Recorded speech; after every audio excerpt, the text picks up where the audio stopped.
What's up, everybody? What's up, everybody? It's your boy, Dat Boy Maxxx in the building. It's your man, Artie in the building. Oh, yeah, man. And y'all know it's a new episode of the Midwest Muzik Grind. Yes, sir. Y'all know what time it is with me, man. I think we have another special guest in the building, Art. Come on, man. Who we got, man? We got the homie, bro. Nero Angelo is in the building. What's good? Yes. What's good, man? What's up, Nero, man? How you doing today? How you feeling? Pretty good, man. Pretty good. Good, the weather good. finally broke, at least For real. Yeah, knock on wood. Let's find some wood. Let's make sure we knock on. Now I'm tired of that Midwest cold that we be getting every other week, day. Yeah, all that. I'm tired of it. Just keep a jacket on you, bro. For sure, For for real. sure, man. So yeah, man, let's go ahead and get into it, Nero, man. How did you even get the name Nero Angelo, if you don't mind me asking? Ironically enough, it's a funny story. Like, I came up with it on my own. I was kind of like most artists, just shuffling through different names. Yeah. Initially, I tried to go with like Nick Fury, and I was like, nah, that's.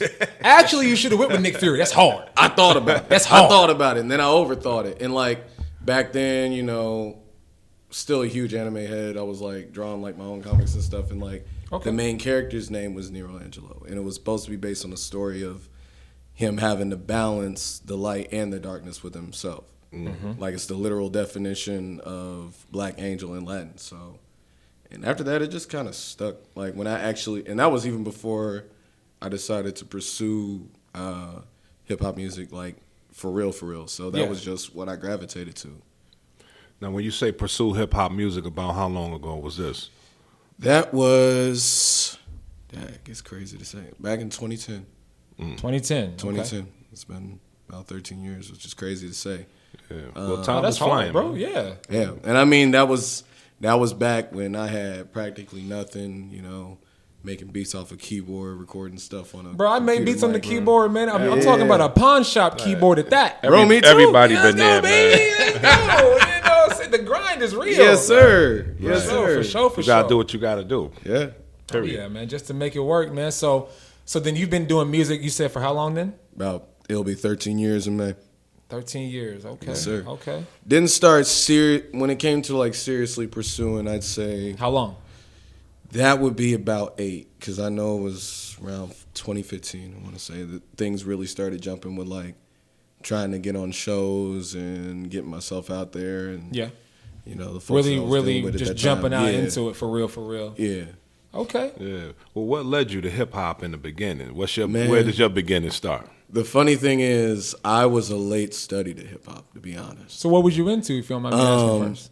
Before, like, I grew up in church. Like, I've always been attracted to music, though. Like, first learning the drums, then learning how to play keys, because you know, all my friends played the drums, so that's what I wanted. That's what I liked. We always had a piano at the house. I even played the drums. Yeah. Yeah. Hey, it gives you rhythm. It does. Facts. Right. Like even like back in the day, the way I would keep time when I would play is I would actually beatbox and nobody knew it. Oh, okay. Yeah. Okay. But I don't know, like it was an interest of mine. Like another homie of mine, you might know him. He used to go by Mitty. Okay. What's his His real name? You remember Keelan? Yeah. That's my boy. We've been Keelan best did a nice friends little video for us a years. long time ago. Yeah, and this is like back then, like he would shop all these different tapes to me that he would have, and I like burn them and listen to them.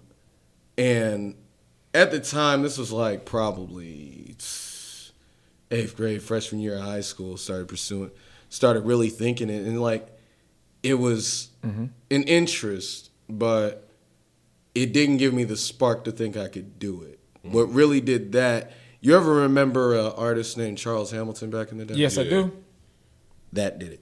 That did it because, like, he was probably the most improbable character set to have as, like, an artist. And I'm like, you know, because, I mean, back, you know, we came up in the 2000s. That was back when you had to have a gritty story, been shot a couple times, or did something crazy to think that you could, you know, even approach hip-hop for real. Yeah. So that kind of gave me that oomph to be like, man, I can be qualified if I want to be. Right. And that's how it's supposed to be. Yeah. Right. And I mean, dug deep. Like I said, I was a late study. So, like most people who study for a test late, I'd jump all in, start listening to all different types of music, figuring out what I gravitated to, you know, old, new, everything. Yeah. Well, the thing is, when you say late study, a lot of times when you feel that passion about it, you just get right in and you don't know how to stop studying. Right. Yeah. You just get right in, and next thing you know, it's been 2 months of you reviewing the same stuff, going over and practicing all that stuff straight. Yeah. And it became a love over time. It's like continue to pursue it. It was a natural progression for real. Right. And it's addicting as well. Oh God, yes. Oh yeah, especially if you perform it when you perform in front of people. Man, that's the best vibe in the world. Right. Yeah, you can't really beat that the live performance, man. That's really what it's crazy. about. That's really what it's about. Yeah. And I've seen you on stage before, man, over the course of your musical journey thus far, man. Yeah, so definitely can see you rock a crowd, man. But how would you describe your music? My music is almost entirely based on feeling. It's one of those things of, especially now, I write with maybe a bass concept in mind, but most of the time I just write what I feel. I just write what I think. Sometimes I'll make certain songs just for fun, just to like flex or test myself, like see what flows I could do or how I could bend a certain word or whatever. Right. But a lot of the times it really is with the goal of just getting someone to listen and see my point of view, my perspective. So here's my thing. So as an artist, a lot of times you want to hear a selection of beats and then you be like, all right, yo, that's dope. I want to rap over that. Right. But then when you go to somebody like Maxxx, do you say, yo, Maxxx, I got this beat in my head. I want you to do it like boom, boom, boom. Or what, do you design it or how do you collaborate? Man, what's crazy is that was something I ended up being a late study to as well, because I could probably say 90 to 85% of all my music is self-produced. Right, yeah. I was going to say you are a producer, right? So you've been doing your own music for a long time. And honestly, it took what actually took the longest was, and I edit my own stuff too, so it was trusting the product to somebody else, or even trying to get a vibe off of someone else to even right. Go That's that hard route. to do. But in a way, I kind of trained myself to do it because when I first started, I wanted to feel like I could freestyle rap to anything. So I would just listen to random stuff. Like I tried to freestyle to that. What was that old song? Fireflies? Yeah. Okay, Owl City. Yeah. I tried to freestyle to that in high school, bro. But no, that's not a bad thing to do because you're just trying to make sure that you can go to anything. Yeah. Like I didn't want to feel limited. I didn't want to feel limited. You shouldn't as an artist or even as a producer though either though. Oh, absolutely not. Like the versatility, it has to be there in order for you to be. And that's what my mentor told me the first thing before I even decided to pick up the mouse on the mouse pad. He was like, "Before you do this, Maxxx, I'm telling you right now, because I like pop, I like rap, I like R&B, I like jazz, I like soul. It's so many that he's like, bro, versatility is probably going to be your thing. I'm telling you now, but also it's a good thing to know early." And the fact that you are versatile is probably going to take you a lot further, bro. Yeah, like it got to at a certain point, it got to the point where I could literally construct sets based on what show it was. If I knew it was going to be more of a crowd with like kids or a softer crowd, I could construct, one that's more based around that. Right. If I had bespoke. Basically, that's what it is. Or if I have like a more hardcore crowd or what, some others were saying, like working with rock stars or whoever, you could form it around that. If you got more of a boom bap crowd, you could do that. If you got more of people who, are really just down for the cause and they want to hear something that's going to rally them up. Customizing your performances. Yeah. So you're able to just cater towards really, it's like, how do you want it? Right. Right. You know what I mean? You're going to always get a check, man. Right. Hey. Yeah. I've been blessed, man. I've been blessed to be in spaces with a lot of people and doing a lot of things that I never expected, honestly. What's your most memorable performance? That's a hard one. But man, one of the most fun ones was when I opened up for Propaganda. It was back in 2018, I want to say.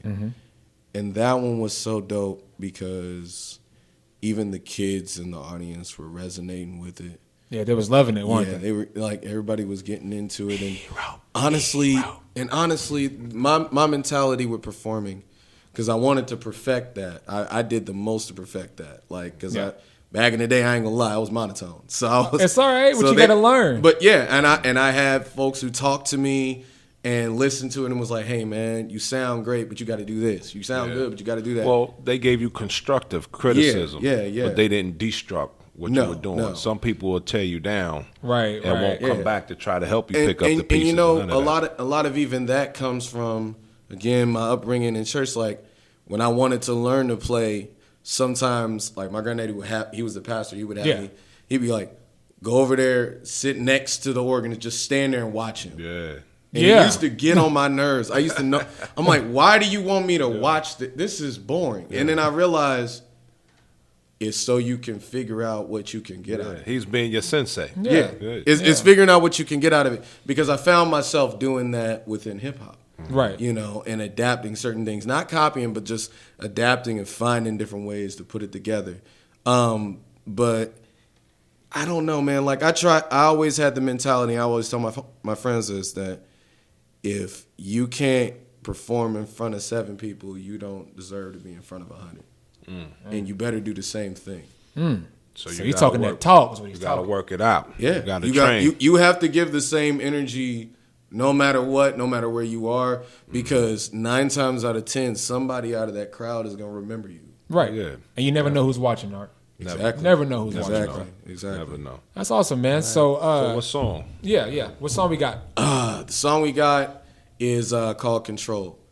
What's that about? The funniest thing about that is, and you know about this, is that ironically, I called it that and didn't even think about the time that I actually did a Control verse. Yeah. And I thought about changing it. I was like, man, forget it. You know? Yeah. It's a different meaning. Like, I do a lot of what I call, I had the word, but what I call sad hype music.